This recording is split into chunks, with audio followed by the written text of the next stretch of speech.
Continuamos hoy, amigo oyente, nuestro recorrido por el capítulo 11 de la Epístola a los Hebreos.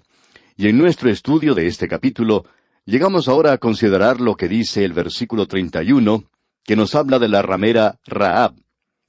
Pensábamos llamar a esta sección la debilidad de la fe en la vida de esta mujer. Pero pensamos que eso no sería lo apropiado para este versículo, el llamarlo la debilidad de la fe. Creemos que al observar la vida de esta mujer, se debe llamar la maravilla de la fe. El versículo 31 entonces de este capítulo 11 de la Epístola a los Hebreos dice: Por la fe Rahab la ramera no pereció juntamente con los desobedientes, habiendo recibido a los espías en paz. La historia de esta mujer es en relación con la historia de los muros de Jericó. En la historia de los muros de Jericó tenemos la mirada de fe. Aquel hombre que estaba guiando a ese pueblo alrededor de Jericó descubrió que el cuartel central, por así decirlo, estaba en los cielos, y que el capitán de los ejércitos del Señor estaba realmente guiando a su grupo. Y el general Josué no era otra cosa sino un ayudante o un teniente. Él estaba esperando ver caer a esos muros. Aquellos que se encontraban dentro de los muros, después de esperar 7 días, estaban comenzando a preguntarse qué es lo que iba a suceder.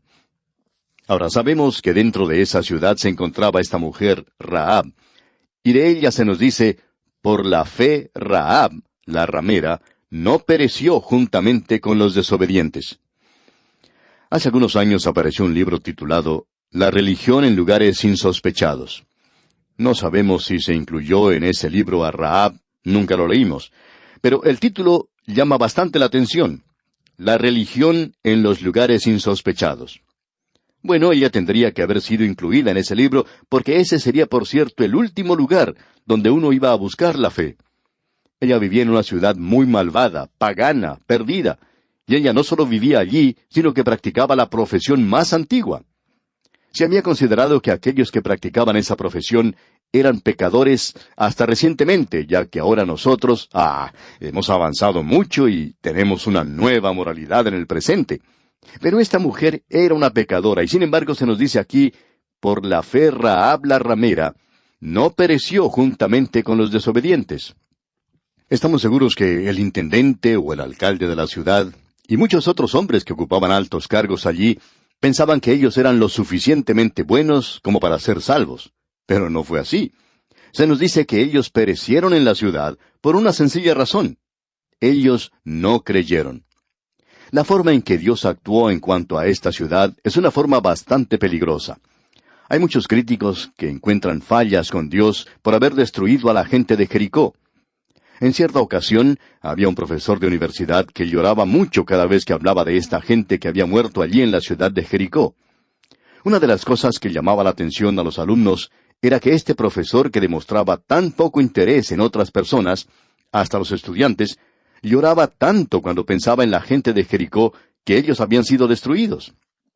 Ahora observemos por unos momentos qué fue lo que esta mujer hizo en realidad, porque ella hizo realmente algo. Ella expresó su fe de una forma muy directa. Cuando la ciudad estaba ya a punto de ser destruida, el pueblo de Israel había cruzado por el río Jordán, y cuando se informó a la gente de Jericó, la ciudad fue cerrada inmediatamente, es decir, se cerraron las puertas de la ciudad, porque ellos nunca habían pensado que durante la época de las inundaciones, esa gran cantidad de gente iba a pasar a través del río Jordán. No había ningún puente para que ellos pudieran cruzar. El río se estaba desbordando en esa ocasión. ¿Cómo podría pasar tanta cantidad de gente al otro lado? Así es que la gente no se preocupaba hasta cuando terminara la época de las inundaciones. Tenían tiempo entonces de preocuparse. Pero ahora este pueblo se encuentra alrededor de la ciudad. Aparentemente la ciudad de Jericó se había dado cuenta del método que se usó, pero en realidad Dios le dio a la ciudad una oportunidad para ver si la gente de allí se volvía en fe a Él. Josué pues envió a unos espías dentro de la ciudad, y allí había una ramera, una mujer que practicaba la profesión más antigua, y ella entró en contacto con estos hombres. Tal vez les hizo una proposición, no sabemos si ellos aceptaron o no, pero lo que sí sabemos es que ellos le informaron a ella muy claro cuál era su misión, y que ellos necesitaban protección, y que Dios iba a entregar la ciudad en las manos de ellos. Ellos por lo menos le informaron esto a ella. y ella los tomó y los ocultó en su casa. Pensamos que al hacer esto, ella estaba arriesgando su propia vida. Ella entonces le pidió a estos hombres un favor. Ella les dijo, «Cuando ustedes se apoderen de la ciudad, yo quiero que se acuerden de mí y de mi familia. Yo quiero que ustedes nos salven a nosotros». Y ellos hicieron esa promesa. Ellos le dijeron, «Tú deberás poner en la ventana este cordón de grana». Y cuando Josué se apoderó de la ciudad, él tuvo mucho cuidado de salvar la vida de esta mujer y a los de su casa. Su testimonio fue algo así. En el libro de Josué, capítulo 2, versículos 9 al 11, leemos, «Sé que Jehová os ha dado esta tierra». Aquí está hablando Rahab. «Porque el temor de vosotros ha caído sobre nosotros, y todos los moradores del país ya han desmayado por causa de vosotros. Porque hemos oído que Jehová hizo secar las aguas del Mar Rojo delante de vosotros cuando salisteis de Egipto, y lo que habéis hecho a los 2 reyes de los amorreos que estaban al otro lado del Jordán, a Sehón y a Og, a los cuales habéis destruido. Oyendo esto, ha desmayado nuestro corazón, ni ha quedado más aliento en hombre alguno por causa de vosotros, porque Jehová vuestro Dios es Dios arriba en los cielos y abajo en la tierra». Por cierto que esta es una declaración bastante extraña que procede de los labios de esta mujer, pero es una revelación tremenda del hecho de que Dios no destruyó arbitrariamente esa ciudad de Jericó. Usted puede darse cuenta, amigo oyente, que por 40 años ellos habían estado recibiendo en Jericó información en cuanto a un pueblo que había cruzado el Mar Rojo. Ella está diciendo, nosotros hemos oído eso. Eso fue 40 años antes que ellos habían oído eso, y ella dice, yo he creído, y los demás también han creído los hechos. Pero ellos nunca creyeron en Dios. Ellos nunca confiaron en el Dios vivo y verdadero.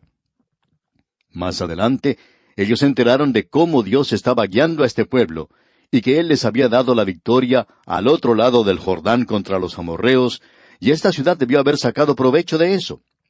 Y ahora, ellos cruzaron en forma milagrosa el río Jordán, y aquí los tenemos, frente a las puertas de la ciudad de Jericó. Y ellos van a hacer algo muy fuera de lo común. ¿Qué es lo que estaba haciendo Dios? Él le estaba dando a esta ciudad una oportunidad para que creyera en Él, para que confiara en Él, para que se volviera hacia Él. Creemos que debería ser obvio para cualquier persona que si Dios salvó a esa mujer que creyó en Él, entonces Él hubiera salvado al alcalde o a cualquier otra persona en la ciudad de Jericó, si esa persona hubiera confiado en Él de la misma manera en que lo hizo esta mujer. Por tanto, Dios los hubiera salvado. Amigo oyente, Dios los vio a todos ellos en una sola base en la ciudad de Jericó. Él los vio a todos como pecadores, por cuanto todos pecaron y están destituidos de la gloria de Dios. Ella quizá pecaba más abiertamente que probablemente el alcalde de la ciudad. No sabemos nada en cuanto a este hombre, pero pensamos que su vida privada no hubiera resistido una inspección, amigo oyente, y estamos seguros que eso hubiera sido cierto en cuanto a muchos otros allí. Ellos eran pecadores, pero tuvieron 40 años para decidir si creían o no creían en Dios. Pero no creyeron. Y ahora, después de 40 años, todavía no creyeron en Él. Y nos gustaría preguntarle a ese profesor universitario que lloraba tanto por la gente de Jericó, nos gustaría preguntarle esto. Dios le había dado a esta gente 40 años para decidir si confiar en Él o no confiar. Solo una mujer decidió confiar en Él, y Dios la salvó. Y es bastante obvio, por la clase de persona que ella era, que cualquier otra persona hubiera sido salva también si hubiera confiado en Dios. ¿Piensa usted que 40 años no es tiempo suficiente? ¿Piensa usted que Dios debió haberles dado 41 o quizá 42 años? Amigo oyente, después de 40 años, si ellos no van a creer en Dios, entonces no van a creer en Dios. Dios es un Dios de mucha paciencia, eso es muy obvio. Él no desea que nadie perezca. Aun aquella ramera que confió en Él, Dios la salvó. Así es que ella podía decir, hemos oído. Y lo que ellos oyeron causó una reacción en la gente. La gente creyó lo que había sucedido, creyó los hechos, pero ellos no confiaron en Dios. Si ellos hubieran confiado en Dios, entonces hubieran sido salvos. Esta mujer, pues, dio evidencia de que ella había creído en Dios, porque ella le dijo a los espías, yo sé que ustedes se apoderarán de la ciudad, y cuando hagan eso, quiero que ustedes me salven. Ella dio un paso de fe, y en ese paso de fe, ella arriesgó su vida. Usted puede apreciar, amigo oyente, que la fe comenzó a actuar. La fe siempre entra en acción. La fe no se sienta a un lado sin hacer nada. Y en el versículo 31 que ya leímos, vamos a leerlo una vez más, dice, por la fe Rahab la ramera no pereció juntamente con los desobedientes, habiendo recibido a los espías en paz.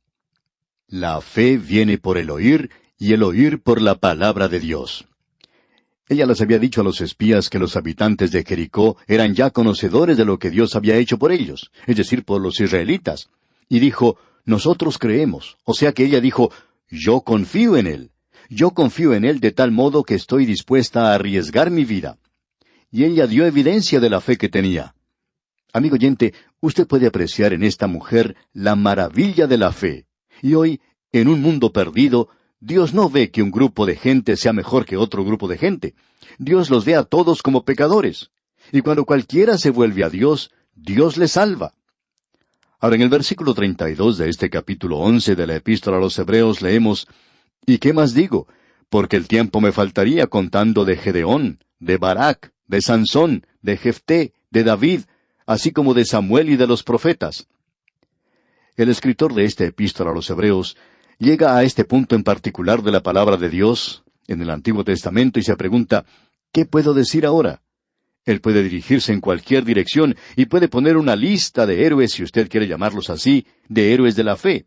Él puede demostrar cómo la fe ha obrado en las vidas de los hombres y de las mujeres. Él presenta aquí una lista y nos habla claramente diciendo que él no puede discutir a ninguno de estos, pero cualquiera de estos puede ser incluido y es incluido en este maravilloso capítulo.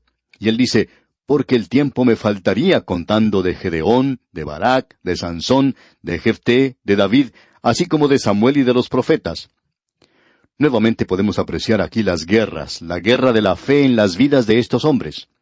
No se mencionan detalles en cuanto a ninguno de ellos. Todos tienen algo en común. Cada uno de ellos mencionado aquí era un gobernante. Estos hombres que son mencionados como Gedeón, Barak y Sansón, así como Jefté y Samuel, eran todos jueces. David fue un rey, así que todos tenían cargos de importancia, y todos ellos estaban tomando parte en una guerra por Dios. Cada uno de ellos la ganó por fe. Aquí tenemos la historia de Gedeón, y si hubo alguna vez un hombre con una fe débil, ese fue Gedeón. Gedeón fue una persona muy débil. En algunas iglesias tienen una banda o un grupo de Gedeón.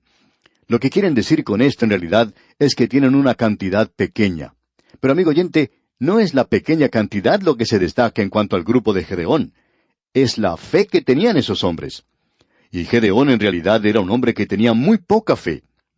No vamos a entrar en detalles con cada uno de estos mencionados aquí, pero notemos por un momento nada más a este hombre Gedeón.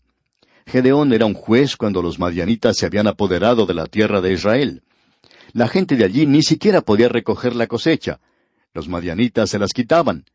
Y Gedeón, un hombre joven, se encontraba sacudiendo trigo en el lagar, un lugar donde no debería estar. Por lo general se lleva el trigo a la cumbre de una montaña, se lo lanza hacia arriba en el aire, y el viento se lleva entonces todo el tamo, y el trigo caía limpio donde estaba el trabajador. El viento sopla en esa tierra por las tardes. Si usted tiene oportunidad de visitar ese lugar, amigo oyente, puede darse cuenta de cómo sopla el viento allí, especialmente durante el mes de junio, que es la época de la cosecha. Hay muchos lugares que aún en el presente cosechan los granos de la misma manera, y uno puede ver los trabajadores haciendo esta tarea en el día de hoy. Ahora, Gedeón era un cobarde. Él llevó el trigo al lagar. Eso se encuentra en un lugar bajo en el valle. Nadie lo podía ver allí. Ese era el lugar más bajo. Y si uno quiere ver a una persona frustrada, mire a Gedeón allá abajo, cuando él lanza el trigo hacia arriba, y no hay nada de viento allí para hacer volar el tamo. ¿Y qué es lo que sucede entonces? Todo eso vuelve a caer sobre él y se le mete entre la ropa. No podemos pensar en nada que pueda ser más desanimador que lanzar el trigo de esta manera y que todo vuelva a caer sobre uno. Bueno, así era Gedeón. Fue en ese momento en que se le aparece el ángel de Jehová a Gedeón y le dice, varón esforzado y valiente. Bueno, esa no era en realidad la forma apropiada de dirigirse a Gedeón. Y éste pensó que el ángel tal vez estaba hablándole a otra persona. Creemos que él tal vez levantó la cabeza y dijo, ¿quién? ¿Yo? Bueno, él es un gran cobarde, y está dispuesto a admitirlo. Él dijo que pertenecía a la tribu más pequeña. Mi familia, dijo, es una familia pequeña en la tribu, y yo soy el más pequeño de todos en la familia. Tú has elegido a la persona más insignificante de todas. Yo no soy nadie. Y Dios le contesta, esa es la razón por la cual te he elegido, porque tú eres nadie. Yo quiero que tú me creas. Y usted descubre que Dios comenzó a fortalecer la fe de este hombre hasta que llegó un día que con solo 300 hombres, él fue capaz de derrotar a los madianitas. Amigo oyente, es la fe operando en la vida de este hombre. ¿Cuánta gente hoy, aun aquellos que son creyentes, piensan que tiene que haber alguna gran demostración, alguna gran reunión, si es que algo va a ser de parte del Señor? Amigo oyente, Dios no actúa de esa manera. Nosotros pensamos que la obra más grande para Dios está siendo desarrollada por personas y por grupos pequeños en todas partes. Y uno puede ver esto en lugares realmente pequeños. Usted puede encontrar a creyentes que son realmente activos, que son verdaderos testigos del Señor. Uno no escucha mucho en cuanto a esto. Esta gente no parece recibir ninguna clase de publicidad. Uno puede encontrar estos creyentes que ni desean siquiera que sus nombres sean mencionados. Algunos sufren persecución, pero son verdaderos testigos. Amigo oyente, hay muchos Gedeones en el mundo hoy y ellos están actuando por fe. No creemos que sea el tamaño de la reunión, ni la grandeza de la publicidad, ni cosas por el estilo. Creemos que Dios está actuando en maneras misteriosas para realizar sus maravillas. Así es que aquí tenemos a Gedeón, a Barak y a Sansón. No sabemos si nosotros incluiríamos o no a Sansón en esta lista. Sansón fue un completo fracaso en cuanto a su servicio se refiere. Pero él creyó a Dios. Llegó un momento cuando el Espíritu de Dios vino sobre él y él comenzó a librar a Israel. Pero él nunca llegó a completar su tarea. Luego tenemos a Jefté y también a David. Podríamos detenernos aquí a hablar mucho en cuanto a David y también de Samuel y de los profetas. Pero él dice aquí con toda claridad que le faltaría el tiempo para contar de todo esto. Y nosotros podemos apreciar que el tiempo se nos está yendo también a nosotros y no nos va a alcanzar. Pero notemos lo que hicieron estas personas. Era una guerra de fe. Y aquí en el versículo 33 leemos que por fe conquistaron reinos, hicieron justicia, alcanzaron promesas, taparon bocas de leones. Sabemos que se refiere a algo exactamente aquí. Se refiere a Daniel. Él no ha sido mencionado por nombre aquí, pero es a él a quien se refiere. Y en el versículo 34 leemos, apagaron fuegos impetuosos, evitaron filo de espada, sacaron fuerzas de debilidad, se hicieron fuertes en batallas, pusieron en fuga ejércitos extranjeros. La guerra de la fe. Y estos son los victoriosos, amigo oyente. Tendremos luego otro grupo de personas mencionado. Estos son aquellos de los cuales no se escucha hablar mucho hoy. Estos son aquellos que no reciben una victoria externa. Son aquellos que, según nuestro juicio, si uno quiere buscar héroes, estos son los verdaderos héroes de Dios. Los veremos a profundidad y los estudiaremos, Dios mediante, en nuestro próximo estudio. Es nuestra oración que la fe en Dios sea la norma que rija su vida.